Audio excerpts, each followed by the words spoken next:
আসসালামু আলাইকুম, আশা করি সকলে ভালো আছেন। অনেক দিন হলো কোনো ভিডিওতে আসা হয় না, তো আজকে হঠাৎ করে একটা প্ল্যান করলাম। প্ল্যানটা হচ্ছে আমি এখন আসি হচ্ছে মধুপুরের গড়ে। তো এই যে এই গাছগুলো হচ্ছে রাবার গাছ, পাশাপাশি এখানে আনারসের চারা রোপণ করা হয়েছে। তো আনারসে এখনও আনারস হয় না এই গাছগুলাতে। তো আমি এইখান থেকে আমার বাড়ির দূরত্ব হচ্ছে 8 কিলোমিটার। তো 8 কিলোমিটার আজকে হেঁটে যাব, মানে পায়ে হেঁটে যাব 8 কিলোমিটার রাস্তা। তো এখন বাজতেছে হচ্ছে দুপুর 2টা, হাঁটা শুরু করছি এখন থেকে। সাথে একজন আছে, মানে বাড়ি পর্যন্ত পৌঁছাইতে কতক্ষণ টাইম লাগে সেটা আজকে দেখবো। আমরা একটু হাঁটতেই মানে একটা অপরূপ সৌন্দর্য এটা দেখতে পাচ্লাম। গাছগুলা সারি সারি কত সুন্দর, বিশাল বড় গরুর পাল। আমার মনে হয় যে প্রায় 100টার মতো গরু হবে, সাথে আছে ভেড়া গরু দুইটাই। আমি একটু ভিডিওটা দেখাই আপনাদেরকে জুম করে। তার সাথে আছে একটা পুকুর, মনোমুগ্ধকর এত সুন্দর একটা পরিবেশ। এটা আমি কি বলবো, মানে ফোনের ক্যামেরাতে আমি মনে হয় সম্পূর্ণ আপনাদের প্রপারলি দেখাইতে পারতেছি না। মানে কেউ যদি এসে দেখতে চান সেটা প্রপারলি বুঝতে পারবেন। ওইদিকে গরুর পাল, মাঝখানে পুকুর, আর সাইডে হচ্ছে বন, ঘন জঙ্গল। ওইখান দিয়ে হাঁটতেছি 20 মিনিট ধরে, প্রায় 2 কিলোমিটার রাস্তা মানে শেষ করছি। আরও প্রায় 6 কিলোমিটার রাস্তা আছে, তো দেখতে থাকেন। আর যাওয়ার পথে আরও অনেক কিছু আপনাদের দেখাইতে পারবো। এইখানে আছে আমাদের মধুপুরের বনের মধ্যে বানর, তারপরে হরিণ আছে, কিন্তু হরিণ দেখাইতে পারবো না। বানরটা আপনাদেরকে দেখাইতে পারবো প্রবাবলি, ওইটা দেখাবো। তারপরে হচ্ছে গজারি গাছ, তারপরে হচ্ছে রাবার গাছের বাগান দিয়েই তো আমরা যাচ্ছি। কিন্তু এখন রাবার, যেহেতু আমরা দুপুরের দিকে আসছি, সেই জন্য রাবার যে সংগ্রহ করে ওইগুলা নিয়ে চলে গেছে। ওইটা প্রবাবলি আপনার হচ্ছে সকাল মানে ভোর ফজরের নামাজের পরে থেকে কাটা শুরু করে 12টার মধ্যে সংগ্রহ করে রাবার কষ সংগ্রহ করে নিয়ে যায়। সো সেটার জন্য আমি দেখাইতে পারতেছি না, মানে রাবারের এরিয়াটা আমি আপনাদেরকে একটু দেখানোর চেষ্টা করি। সেটা হচ্ছে রাবারের যে এখনকার মানে গাছে কাঠ ছিল, যে কষ যে আছে বেরোচ্ছে, ওগুলো একটু দেখাচ্ছি। এই যে এটা আমরা হচ্ছে রাবার বাগান শেষ করে এখন হচ্ছে গজারি বাগানের ভিতরে ঢুকলাম। এটা হচ্ছে এই যে গজারি বাগানের সরকারি একটা ট্যাগ। তো এখানে বিস্তারিত লেখা আছে। এইগুলা হচ্ছে বেত গাছ, সেই সাথে এই বড় বড় গাছ যেগুলো দেখতে পারতেছেন এইগুলা হচ্ছে গজারি গাছ। এইখানে সামনেই হচ্ছে, একটু সামনে গেলেই হচ্ছে আপনার যে বানরগুলো আছে ওগুলা দেখতে পারবো।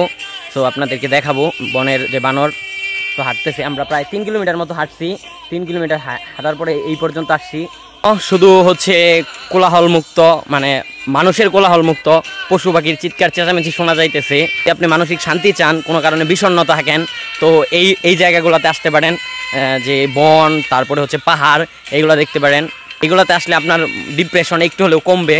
সো ডিপ্রেশন কমানোর জন্য হলেও এই জায়গাগুলোতে আসতে পারেন। মানে এত সুন্দর একটা ভিউ, মানে অসাধারণ। আপনাদের সুবিধার্থে আরেকটা তথ্য জানাই রাখি, এই যে বেত গাছগুলো দেখতে পারতেছেন, এইগুলা দিয়ে মূলত যেই আসবাবপত্র তৈরি করা হয় সেগুলোর মধ্যে হচ্ছে সোফা, তারপরে হচ্ছে আপনার টেবিল, তারপরে চেয়ার, দোলনা, এই জাতীয় মানে শৌখিন টাইপের যে জিনিসগুলো আছে এইগুলোই মূলত বেত গাছ দিয়ে তৈরি করা হয়। এই জিনিসগুলো মূলত মোটামুটি আপনি বলতে পারেন দুর্লভ, তারপরে হচ্ছে দামি, এইটাও বলতে পারেন আপনি। শহরে বিশেষ করে এইগুলো আপনি বেশি দেখতে পারবেন। গ্রামগঞ্জে এইগুলার প্রচলন না থাকলেও আপনি শহরের বিভিন্ন বাড়িতে দেখবেন শৌখিন আসবাবপত্র, মানে শৌখিন মানুষ যারা আছে এরা মূলত এগুলা মানে মোটামুটি ভালো টাকা দিয়ে কিনে নিয়ে বাসায় সাজিয়ে রাখে। তো এইগুলাই হচ্ছে সেই বেত গাছ। এই বেত গাছ থেকেই ওইগুলা জিনিসপত্র বা আসবাবপত্রগুলো তৈরি করা হয়। গাছগুলো এখন যদিও ছোটো, ভিতরে ঢুকলে আপনি দেখতে পারবেন। আমরা তো রাস্তার সাইড দিয়ে যাচ্ছি, সেই কারণে আপনার এইগুলা হচ্ছে গাছ, বেশি বড় গাছ দেখতে পারতেছি না। ভিতরে মানে বনের ভিতরের দিকে ঢুকলে আপনি দেখতে পারবেন যে এইগুলা অনেক বড় বড় যে গাছগুলো আছে বা ওইগুলো আপনি দেখতে পারবেন। এই যে ভিউ, এক্সপেন্সিভ যত জিনিস আছে আপনি এগুলো দেখতে পারবেন বনের ভিতরে আসলে। প্রায় যে এখানে যেখানে আসছি সেটা হচ্ছে এই যে আপনাদেরকে ক্যামেরার ফোকাস মানে একটু ঝুম করে দেখাই। এই যে বানর, এখানে অনেক বানর আছে, প্রায় হচ্ছে 2-3 হাজার প্লাস বানর আছে। তো বানরের জায়গাতে আমরা চলে আসছি। এখানে আমরা হচ্ছে 10 মিনিটের মানে বিরতি নিব, তারপরে আবার পায়ে হাঁটা শুরু করব। এইখান থেকেও আমার বাড়ি হচ্ছে 4 কিলোমিটার হবে। তো এই যে এরা মনে হয় অনেক দিন ধরে কিছু খায় না, এদের জন্য আমরা এসেছি কিছু খাওয়ানোর জন্য। কিন্তু সরি, আমাদের কাছে কোনো টাকা নাই, দ্যাটস ওয়াই আমরা কিছু খাওয়াইতে পারবো না। টাকাই থাকলেও লাভ নাই, আমাদের কাছে টাকা পয়সা কোনো কিছু নাই।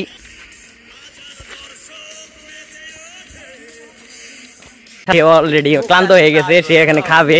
এই যে আয়না ঘরে আপনার মুড়ি খাবে, সে মুড়ি খাবে, গ্রাম বাংলার ঝালমুড়ি, ফুচকা।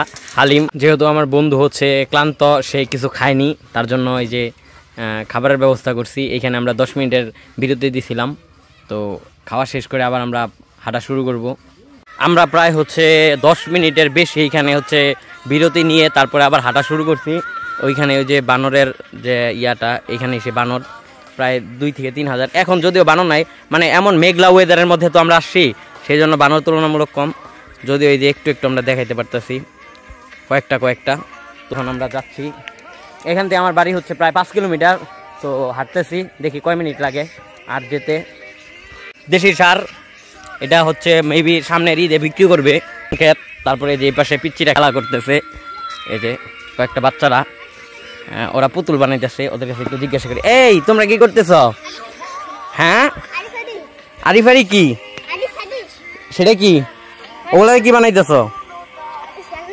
ও আচ্ছা, হচ্ছে ফলের বাগান। এখানে ফলের বাগানের মধ্যে আছে আপনার আম গাছ, তারপরে পেয়ারা, তারপরে হচ্ছে জলপাই, তারপরে হচ্ছে জাম, তারপরে হচ্ছে কাঁঠাল, তারপরে হচ্ছে তেঁতুল। সরকার থেকেই বোনা হয়েছে, মানে উদ্যোগ নিয়ে তারপরে বোনা হয়েছে। এই যে এটা যে বাগানটা দেখতে পারতেছেন, এটাই সেই বাগান। এখানে ফল বাগান, পুরাটাই ফল বাগান। প্রায় হচ্ছে 50 থেকে 60 একরের বেশি, আমি জানি না ঠিক। যে ফল বাগানে এখন যদিও ফল নাই, তারপরে আমরা দেখবো যে ফল পাই কিনা, আর না পেলে তো আর নাই। থেকে বেশি যে গাছগুলো দেখতে পাচ্ছেন সেটা হচ্ছে জলপাই গাছ, জলপাই আর জাম গাছ সব থেকে বেশি। এই যে জাম গাছ, এই যে জলপাই, তারপরে কাঁঠাল, এগুলাই আছে। বানর, এই যে বানর, তারপরে ওই যে একটা, এই যে পুচকা একটা, তারপরে ওই যে একটা আকাশে ডিপটি করতেছে। মানে নামের সাথে একটা কামের একটা মিল আছে, মানে নামের সাথে একটা মিল যে থাকে। বানর সত্যি বানরের মতো কাজ করতেছে ও, মানে একদম মগডালে বসে কি যেন চিপাচ্ছে, পাতা খাচ্ছে মনে হয়। গাছের যে সতেজ পাতাগুলা হয়, কচি পাতা, ওগুলা খায়। এই যে রাবার বাগানে অনেকেই অনেক কিছুর সাথে জীবিকা নির্বাহ করে থাকে। এখন যেটা দেখতে পাচ্ছেন, এটা হচ্ছে অনেক বড় একটা শূকরের পাল। এখানে হচ্ছে যে শূকর, গত 2 মাস আগে ওইখানে একটা নিউজ হয়েছিল জাতীয় গণমাধ্যমে। প্রথম আলোতে আমি মনে হয় দেখছিলাম যে একটা শূকরের পালে থেকে প্রায় 50টার মতো শূকর চুরে নিয়ে গেছিল।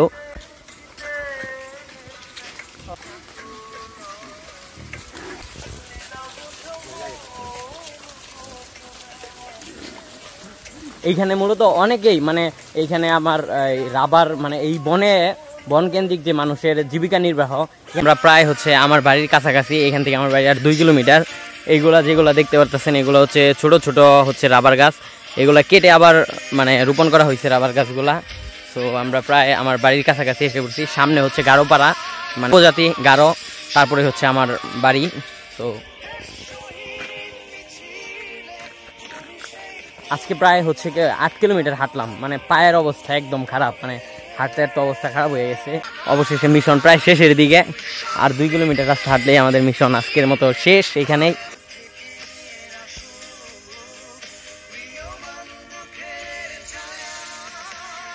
বলতে বলতে আমরা প্রায় চলে আসলাম গারোপাড়াতে। আর হচ্ছে গারোর আদি নিবাস ছিল হচ্ছে তিব্বতের, মেঘালয়, আসাম এবং ত্রিপুরা, এই অঞ্চলগুলোতে এদের আদি নিবাস ছিল। তারপরে 1862 সালে যখন এরা খ্রিস্টান ধর্ম গ্রহণ করলো, এরপরে প্রায় 90% গারোই হচ্ছে খ্রিস্টান ধর্মের দীক্ষিত হয়েছে। এরা এই যে এগুলা যেগুলো দেখতে পারতেছেন, এগুলো হচ্ছে গারো বাড়ি। সো আমি হচ্ছে চলে আসছি গারো বাড়ি, আর আমার বাসা থেকে গারোপাড়া বেশি একটা দূর না, খুব কাছেই। সো গারোদের প্রধান হচ্ছে যেই উৎসবগুলো হয়, এর মধ্যে হচ্ছে বড়দিন, কোনো একটা উৎসব চলতেছে ওদের এখানে, অথবা বিয়ে। আমরা একটা খুব ভালো একটা ওকেশনে এখানে আসছি আজকে, ভালোই লাগতেছে। সো আমার বাড়ি এখান থেকে 500 মিটার দূরে আমার বাড়ি। ওদের উৎসব চলতেছে, আই থিঙ্ক উৎসবের জন্য সব বাচ্চারা এখানে, ওই যে সামনে উৎসব হইতেছে।